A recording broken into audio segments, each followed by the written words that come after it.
back and let me continue with the conclusions of the discussion we had. We just mentioned that the first item on the agenda should be convening a constitutional convention to reframe the constitution, reflecting more progressive participatory democracy. And I didn't explain the element of participatory. We have problems with concepts such as the Electoral College, which is back from the 1700s. Do we really need it? I don't think so. We do not have in our Constitution popular election for the president. The president should be elected through a popular vote like everywhere else.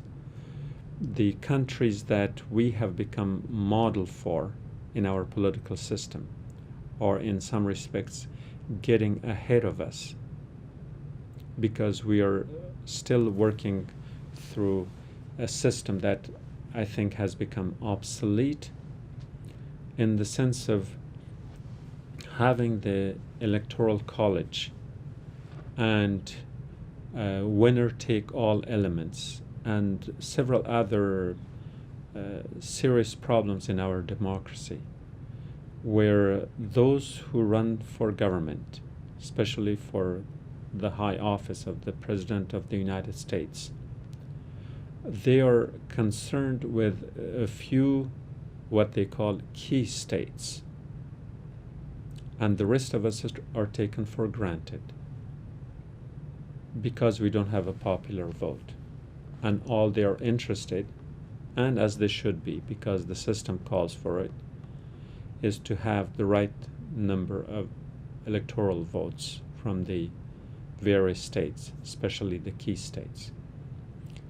I think we could have popular elections for the president, and we can get rid of the Electoral College altogether.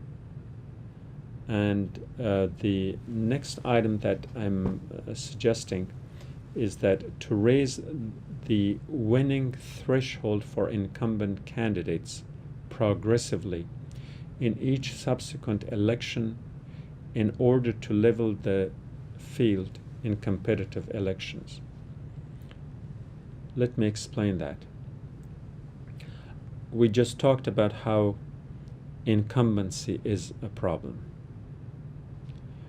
In the American government system, they also talk about how term limits should be instituted so that incumbency can be taken care of. The proposal that I have takes care of both in a very fair way, because both term limits and incumbency are the two sides of the same coin. It's one and the same problem. If we are electing officers to the U.S. Congress on the basis of simple majority, which in principle is okay, then we are not accounting for the difference in respect to incumbency. And my suggestion is that we should revise that. If we have two candidates who are running as non-incumbents, say for the first time, if there is a vacancy and there are candidates from various parties, whoever wins the majority should be elected. That makes sense. However, if one of the people who's running for the office is an incumbent, my suggestion is that we should raise the winning threshold for the incumbent progressively. Like the first time, that candidate must win by at least 5 additional percentage points, not a simple majority. The second time around, it could be 10 percentage points. The third time, 15 percentage points, and so on. Or that the winning threshold for an incumbent should be no less than 50%, and then eventually 55, 60, 65, and let's see, perhaps it should be maxed at 75%. So if an incumbent can win an election or a re-election by, say, 75%, then he or she must have done a good job, such a good job that such a great majority has voted them in. And of course, they will be deserving that. And in this case, the other advantage is that if the person has good skills as a politician who serves the community, then he should not be termed out of office, and that the community, the citizens, the constituents should not be denied the service of a person who does so well. So therefore, if we change the simple majority winning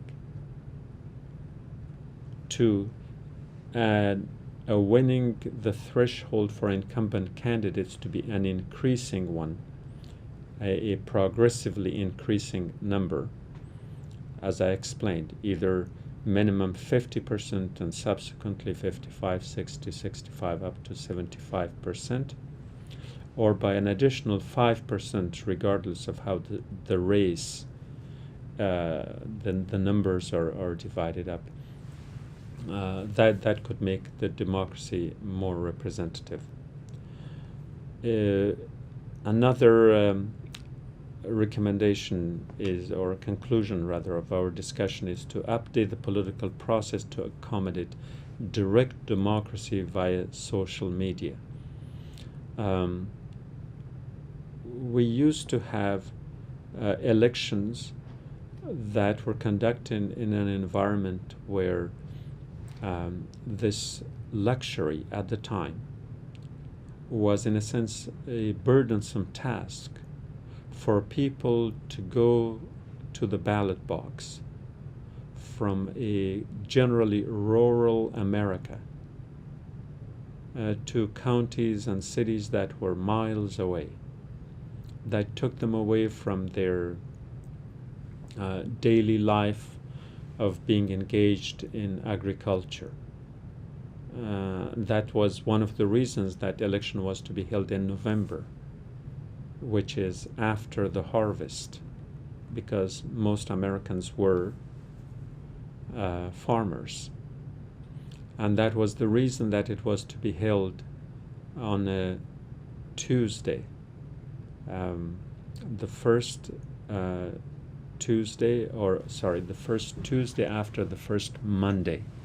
It's a little technical, but if the first Tuesday was if Tuesday was the first of the month, then people may not have remembered because they were not so calendar conscious at the time.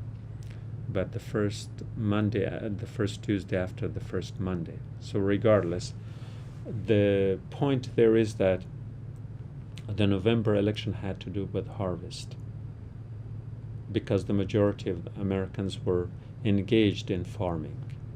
Now, in the 21st century, less than 3% of the American population is directly engaged in farming. Will that make any difference?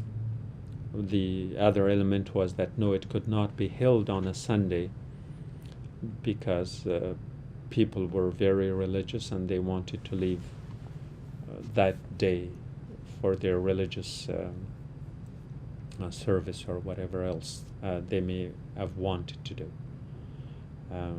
In some countries like Australia, if you don't, voting is required and not voting is considered a crime. You will go to jail if you didn't vote. In the American election, in a lot of cases, people have a lot of they are not really motivated to go to the ballot boxes, partly because of this incumbency element, partly because of their frustration in not being able to change anything really meaningfully to affect the lives of the people.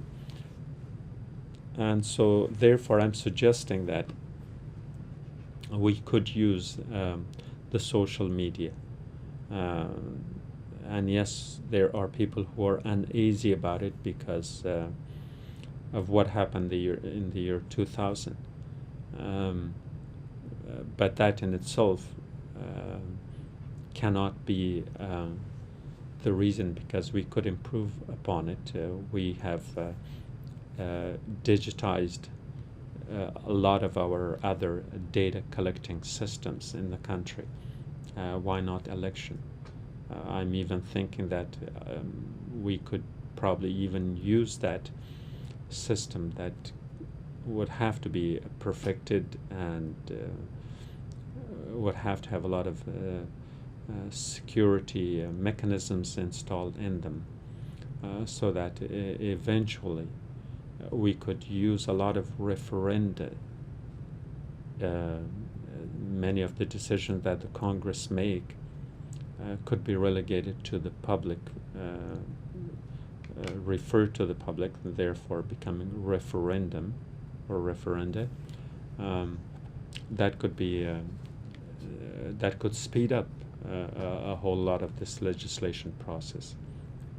Again, I'm introducing the concept, but in order to operationalize that, to make it doable and acceptable, a constitutional convention will have to undertake that task. Establish term limits via progressive winning vote requirements, which I think could be done with the raising the threshold that I already discussed.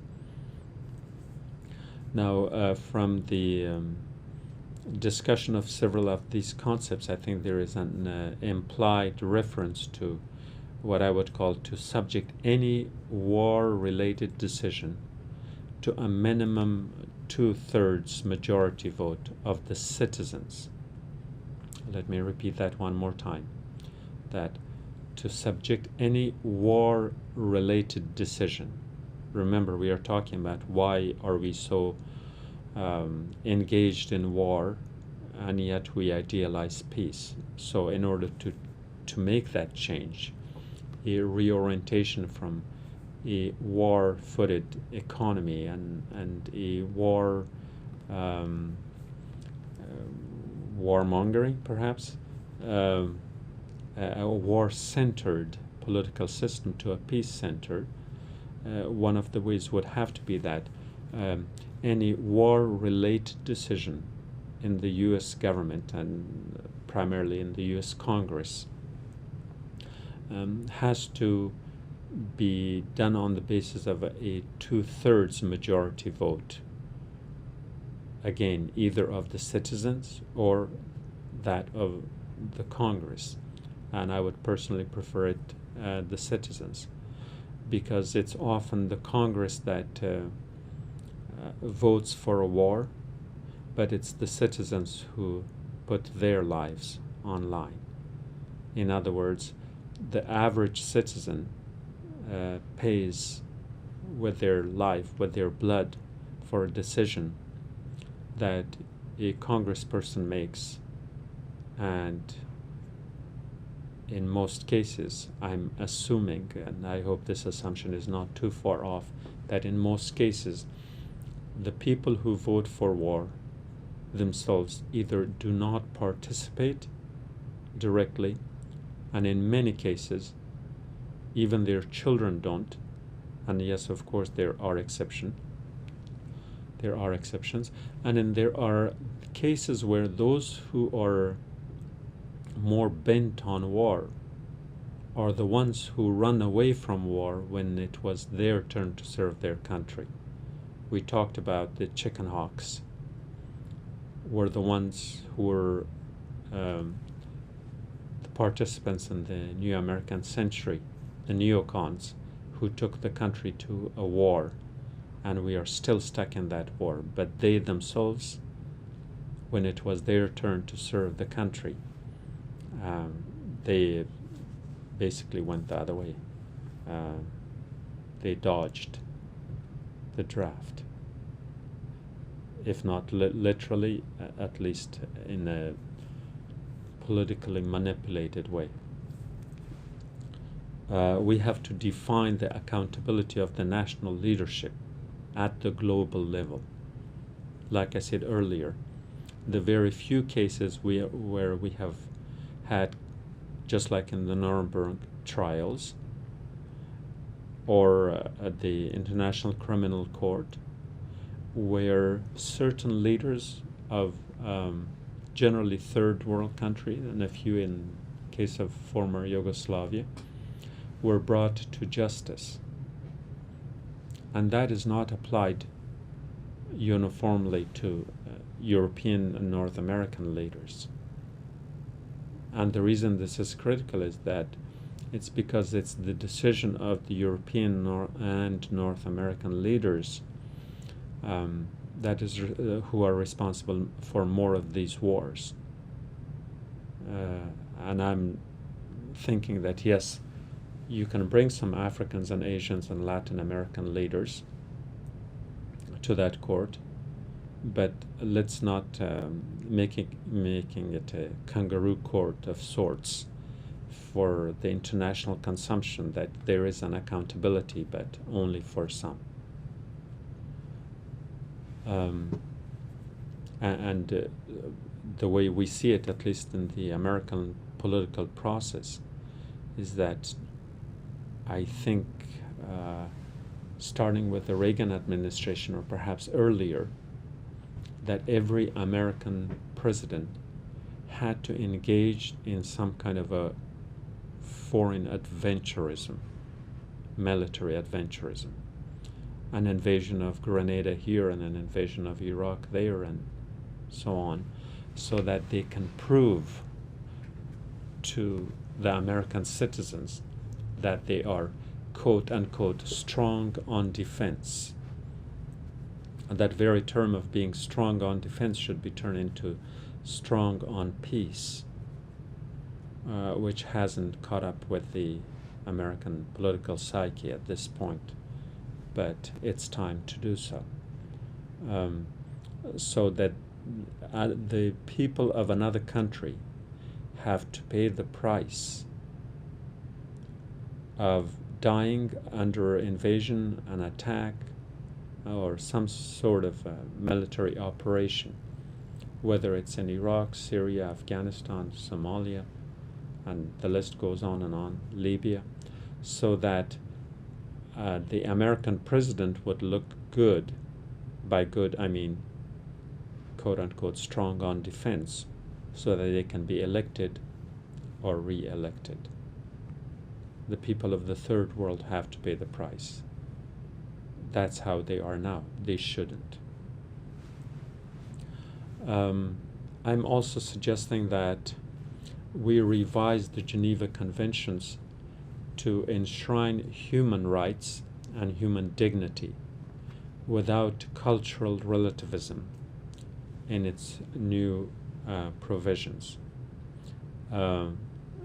This has to do with the general concept of cultural relativism that I think I've been alluding to in an indirect way,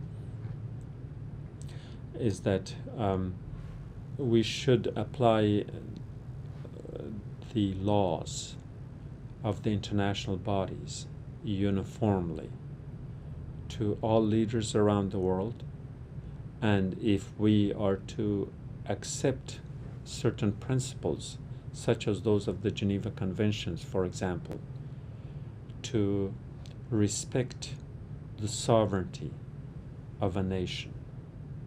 And if sovereignty has to amount to aerial space, to the borders, or to its citizens, that has to be applied uniformly, and unfortunately that is not the case. We can come back to that discussion with a little more details, that the way things are now is that we have used or applied the Geneva Conventions selectively. Take, for instance, the element of warrior combatants, which was a cop-out, which was going around the Geneva Conventions by the Bush administration, Donald Rumsfeld and others, that they were ducking their responsibility, that the Geneva Conventions called for treating the prisoners of war with dignity. It did not say whether they were wearing uniforms or not. It did not say whether they were from a quote-unquote failed state or not. A prisoner of war is a prisoner of war. War is fought between nations. It's not a skirmish between individuals. So if war is fought between nations, the citizens of those nations who engage under whatever circumstance, when they are held, captured by the other party as prisoners of war, they should be treated as prisoners of war. And that was violated in the case of the US invasion and engagement in Afghanistan. That when they captured the prisoners, or when they captured whomever they wanted to, because there was another human right violated, and that was that the US military promised to pay cash for turning in anyone suspected of being anti-US. And there were people who were engaged in humanitarian assistance in refugee camps, but they were Arabs. But that Arab identity was enough for them to be captured, because the ones who pointed to them would be getting $50,000 or a large sum of money that they could not even dream of getting otherwise. So a lot of innocent people were brought. And again, the Geneva Conventions were violated by creating the Guantanamo prison, where every principle against which the American political system campaigned for years, and I'm talking about torture, that the Americans often accused the KGB of the former Soviet Union and the intelligence services of other countries of engaging in torture in violation of the principles of human rights. We resorted to them, unfortunately. So the very thing that we have been campaigning against during the Cold War for 70 years, when we showed the world and we told the world that we are better, that we are not evil like the quote-unquote the evil empire, that we have dignity, that we have humanity, that we adhere to the Geneva Convention. Those are the ones we violated, and therefore we became worse than our enemies of the Cold War through our actions. And so it is not just the question of the cultural relativism. Yes, that too. But it is the way we treated the world like they did not matter because they were from a different culture. So we heard just this morning that another 15 prisoners from the Guantanamo prison have been released, who have been held for more than 14 years, where nothing was filed against them. They were not held for any crime they had committed. For no crime committed, you hold a person for 14 years without any investigation, without any evidence, without proving anything, but subjecting them to all forms of torture. That is not what the American Republic was built on. That is something we ought to be ashamed of, because the founding fathers of America advocated a different system, a very, very different system. That's the responsibility of every American, to revise and rethink the principles that define American democracy.